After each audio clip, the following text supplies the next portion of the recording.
Lovers Pentacle, Book 2, or Volume 2. Love and Pity, by Teresita Blanco. Chapter 1, The Magician.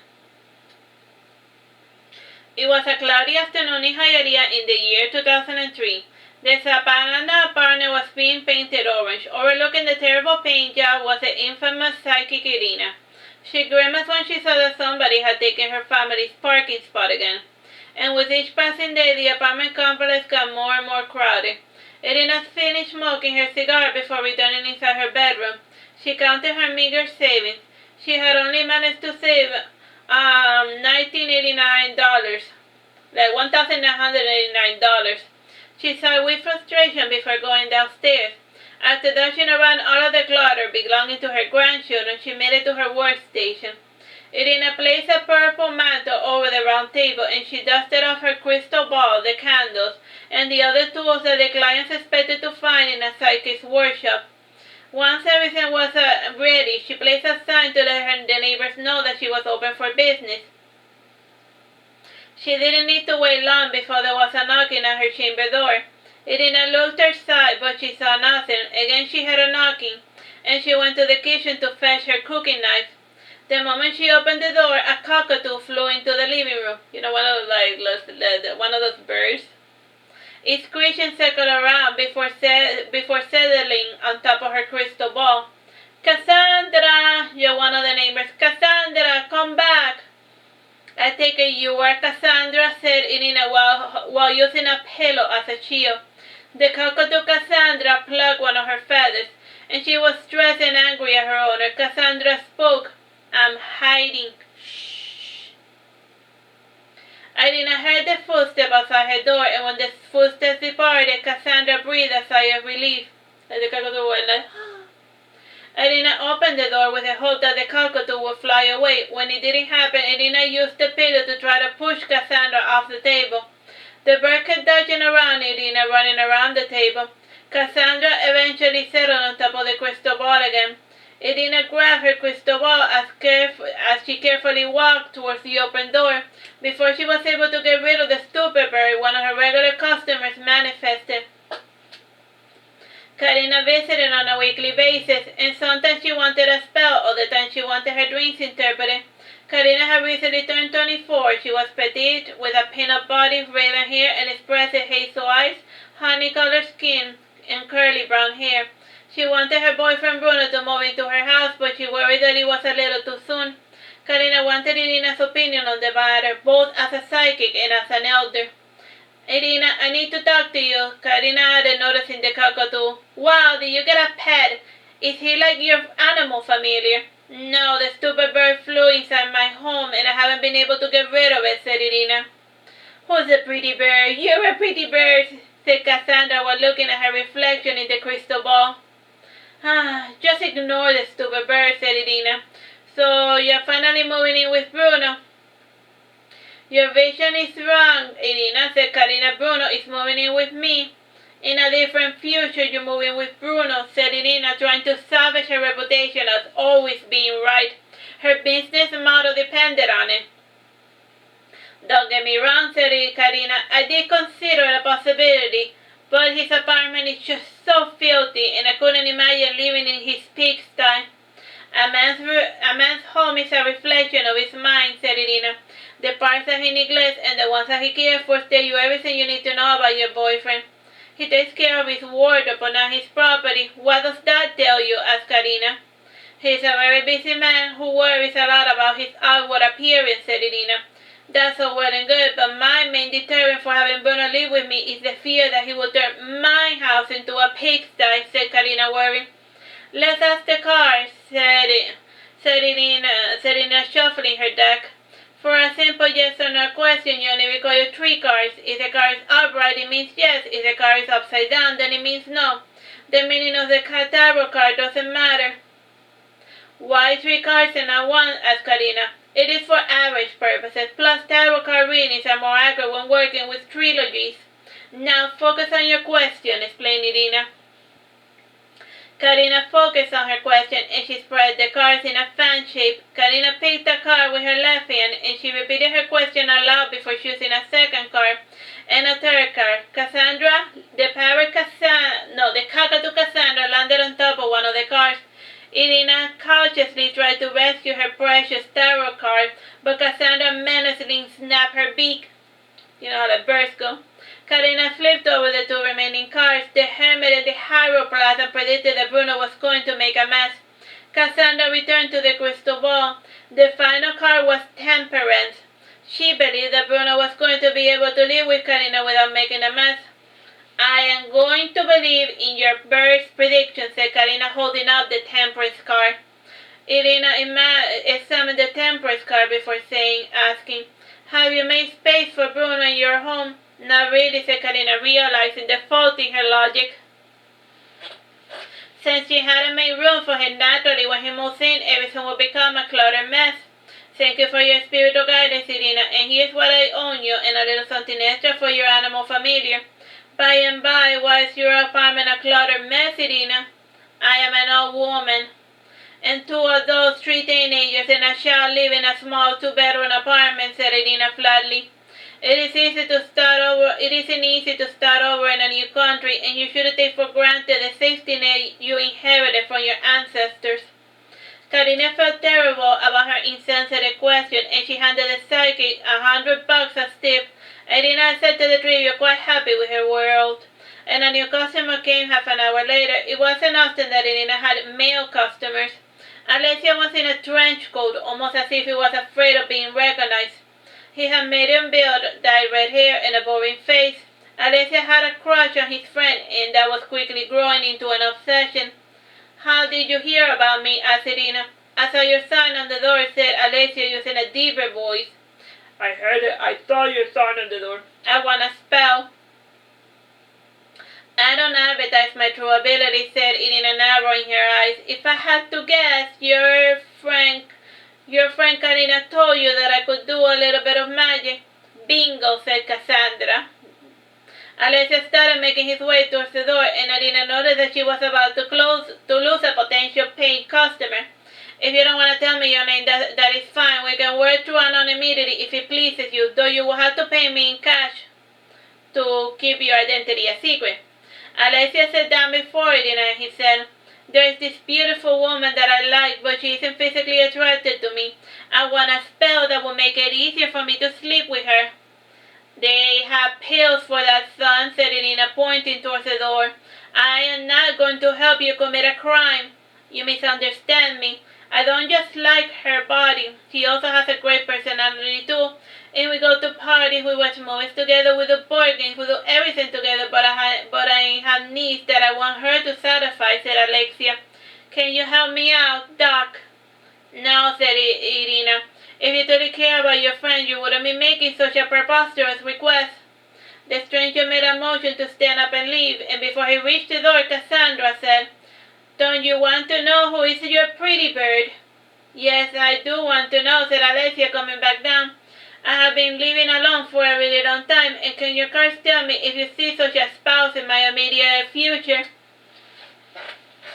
Irina took the cards, and she was glad to provide good news for a change, and she said, your future spouse is very close. He is right under your nose. And that is why you keep overlooking him. And remember, ugly ducklings can turn into swans in the bedchambers. Did you get all that from the magician's card? Asked Alessia, frowning while looking at the magician card. Yes, said Irina. The first card describes your present, and now let's examine your past. Alessia's romantic past featured the Lovers and Pentacle cards, and both cards manifested whatever Irina was thinking of Kain. Kain was a polite police officer that had saved Irina's granddaughter Marlene from drowning. Irina had been too focused in working to notice that Marlene was immobile on the bottom of the pool. Kain was watching his nephew Kyle playing baseball when he saw the commotion in the public pool. Can I have your hair? Asked Irina. I'd rather you didn't touch my hair, said Alessia defensively. You want the spell, don't you? Asked Irina. This spell is going to bring you closer to the person that you're most compatible with, both personality-wise and in the bedchambers. Perfect. And can you give me a clue as to what the person looks like? Asked Alexia. And can you give me her name? My power is really that convenient, said Irina, shaking her head sadly. I can describe to you the attributes of her soul or her personality. Your soulmate is ambitious and a hard worker. She has a lot of love to give, but nobody's interested in getting it from her. Her soul card is the Fool, and her astrological symbol is Uranus, and her element is air. What is the zodiac sign of Uranus? Asked Alexia. Uranus rules the house of Aquarius, said Irina. I am an Aquarius, so this means, said Alexia happily. It means that your soulmate is going to be dominant in your relationship, said Irina. Alexia paid Irina for her time, and he was now on a quest to find his soulmate. Alexia made his way towards the door, and on the way out, the cockatoo Cassandra stole Alexia's hat before flying away. Hey, get the bag, yelled Alexia, and you better refund me for the stolen hat. That stupid bird is not mine, said Irina. It belongs to my next-door neighbor, and if you want your money back, go bother them. Alexia left without his fedora hat, and Irina finished her workday without having to deal with the unpredictable bird. It's funny, like, a psychic dealing with an unpredictable animal. She made the effort to tidy up the apartment, starting with her working station, and she frowned when she noticed that Cassandra had relieved herself on top of her crystal ball. Irina saw that it was time to pick up her granddaughters. Before heading out, she went into her household shrine, and the only place she could hold her saint was in the balcony. The shrine was protected with an umbrella, and aside from the saints and the saint statue and the family photo, there was Kain's photograph and 7 bottles. Each bottle contained a spell for good health, a spell for healing, a spell for luck, a spell for daily bread, a spell of protection, a spell for happiness, and lastly, the most powerful spell of them all, a spell that granted you God's mercy. These spells had to be recasted every day by burning incense. Irina snuffed out the burning candles and incense, and they were a fire hazard. When she was younger, she had almost burned down her house due to her over-candling, and now she religiously turned off all of the candles before heading out. The first child she picked up was her youngest granddaughter, Marlene. How are you, my treasure? Asked Irina. I'm fine, same as always, said Marlene flatly. Did you learn anything? Asked Irina. Not really. We watched Spider-Man and a stupid cat movie. And after lunch, a dear police officer came to talk about why drugs were bad. Instead of the usual guy, they sent Kain, and it was nice to see a familiar face, said Marlene. After his lecture, we helped him with his homework. Homework? What homework? Asked Irina, confused. He's a rookie forensic sketch artist, explained Marlene, so he needs to practice drawing a lot. And I describe him someone, and he does his best to try to draw the person based on my description. This is what he drew when I tried to describe you, Grandma. Marlene dug into her backpack a caricature of Irina, and some of her facial features were exaggerated, like the nose and the ears, and he had also gone overboard with the wrinkles. Irina, frowning, said, Damn, I look like an old hag. It wouldn't kill you to stop smoking, Grandma, said Marlene. It won't kill me to continue smoking, said Irina. Do you know anything else, treasure? I did my first psychic reading, said Marlene, and since it was so short notice, I ended up using regular playing cards. And it is a good thing I memorized the meaning of all of the lesser arcana. The rest was just a matter of simple substitution. The spades, I interpreted them as swords. The diamonds were read as pentacles, the hearts became wands, and the clubs stayed as clubs. The original tarot only had lesser arcana. The major ones were added by the Kabbalistic mystics, and the 22 major arcana represent the 22 letters of the Jewish alphabet. And they are also the 22 paths of wisdom that God used to create the world, said Irina before ranting about the Teresita and Aleister Crowley. If you want to be a cool witch, I suggest you divine using the Toe Tarot. The cards are far more visually appealing. Of Irina's descendant, Marlene showed the most promise. Irina hugged her favorite granddaughter, and as she did, she was so thankful that Kain had been there to save her. Both saw Kain's patrol car passing by, so they waved at him. Kain stopped at a red light, and this gave Marlene and Irina more time to stand there waving like a couple of idiots. Kain saw the two, and he waved back. He had been working as a police officer for almost 2 years. The 23-year-old was built like Michelangelo's David. He had black hair, a handsome face, and dreamy gray eyes. Kain frowned when he looked at himself through the rear-view mirror. His current girlfriend, Eugenia, had pressured him into getting a cool, St. Algate haircut. The longer hair strand kept falling over his right eye, and this annoyed Kain to the very core. He made a quick stop at a Publix, and he purchased a black hairband to push back those hairlines that kept obstructing his vision. He reasoned that as a cop, he just couldn't afford to have vision problems, because if he has to shoot at people, the hair falling over his eye is gonna be like a health hazard to both him and the idiot he's shooting. Today had been a good day for Kain, and he felt that he had done something productive with his time on this earth. And he spent the day in primary school convincing children not to do drugs. Kain gave them the lecture in both English and Spanish, and he could have returned to the station sooner, but he wanted to avoid driving as much as possible. Ever since his accident, driving had become a source of stress. And to kill time, he told the children of his new role as a forensic sketch artist, and he got them involved in his training. And after fooling around for hours, his uncle Kain summoned him back to the station.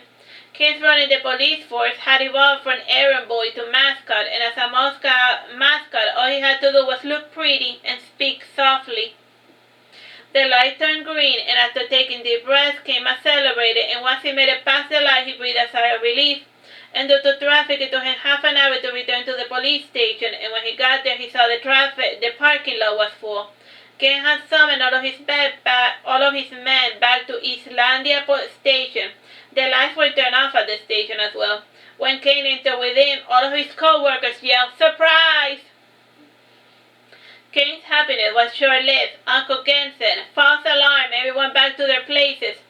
At the age of 48, Kain Sanson was officially completely bald, and as a stress eater he was overweight, and back when he had hair, Kain had flaming locks of hair that he had passed down to his little daughters, Hannah and Anna, and the only thing that remained of his youth was his gray blue eyes. And since his nephew Kain was doing better, Kain had slimmed down a bit. "Who is the surprise party for?" asked Kain, hiding beside his uncle. "It is for Siddhartha. He has been with us officially for 1 year," said Uncle Kain. "Why didn't I get a party?" protested Kain, a little moody. You got to keep your job for another year, son, so just be happy with that," said Kain. And he noticed his nephew becoming melancholic, and he scratched his bald head before adding, "Look, son, this party wasn't my idea. The boys, they love Siddhartha. The thing is that they don't understand your work, and they see you doodling all day, and surprise!" Kain was interrupted by Siddhartha's arrival, and when the lights were turned on, the co-worker saw that Siddhartha had drawn his gun. He was infamous for being trigger-happy, and the unexpected surprise had triggered his fight instinct. Once Siddhartha grasped the situation, he returned his gun to his holster. His co-workers got a hearty laugh at almost getting shot at. A cake was brought out, and Siddhartha blew out the candles. After counting them, he frowned when he noticed that they got his age wrong. The journalist Alexei took a photograph of the Islandia Rookie of the Year, and Siddhartha was an ebony biscuit with curly brown hair and intense copper eyes. "What is the cake for?" asked Siddhartha. "My birthday is tomorrow." "Read the cake," said Kain, pointing at the pastry. "Rookie of the Year," said Siddhartha, reading the cake.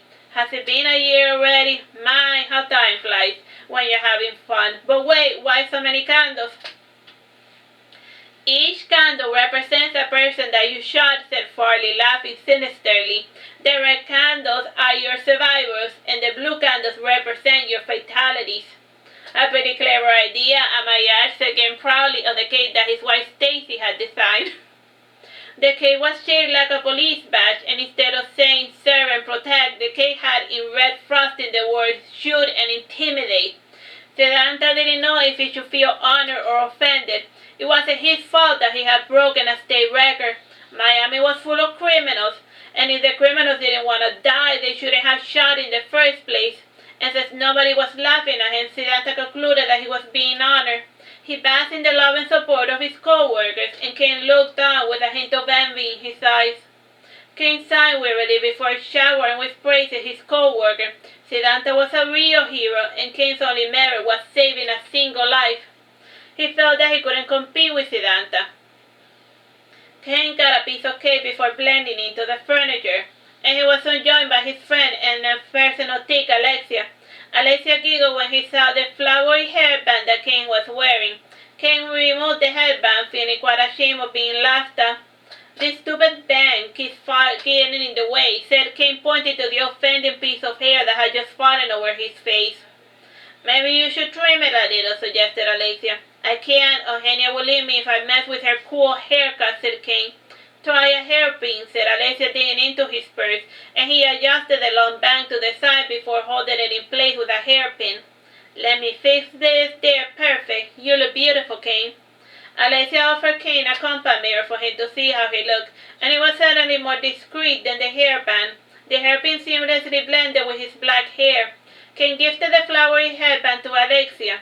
The office party came to an end, and Kain took his Tupperware to collect the leftover. Siddhartha was doing the same thing. "Has Jeremy found a job?" asked Kain. "For him to find a job, he needs to get out of the house," said Siddhartha dryly. "I don't want to apply for anything until his mood improves." Kain asked, "And are you certain you can afford the new house without his help?" I make more than enough for the two of us," said Siddhartha, lowering his voice to a mere whisper. "I only claim that I need his help in order to force him out of the house. It doesn't do well for Jeremy to spend all of his time alone talking to his cat Tybalt." "Maybe he prefers the company of Tybalt because he's afraid of strangers," suggested Kain. "Jeremy isn't afraid of anything or anyone," said Siddhartha, shaking his head. "His problem is, never mind, I better go home. Jeremy doesn't like it when I talk about him behind his back." Kain saw from the corner of his eye Siddhartha's shadow warping. For a second it looked as if Siddhartha had two shadows coming from one light source. Kain attributed this optical illusion to the faulty light bulb in the break room. He turned his gaze to focus on the light bulb. He fancied that it was blinking in Morse code. His grandpa Raphael had taught Kain Morse code, and after paying attention to the pattern, he saw that the light bulb was saying the letters C and U. "Is the light bulb talking to you as well, Kain?" said Siddhartha, looking at the light bulb. "I know Morse code too, and it amuses me to see the different messages that it delivers." "It doesn't always say the same thing," asked Kain. Once every week it changes its pattern. And last week it kept repeating the patterns for the letters O and M," explained Siddhartha. "And if you give me your email, I can forward to you all the messages I have received from the light bulb. You know, like the little light thing on the roof." Siddhartha handed Kain a business card with his name and an email, and smiling shyly, Kain said, "If you need help with any other investigations, you can always contact me." Alright, that's the end of that chapter. Bye bye and God bless.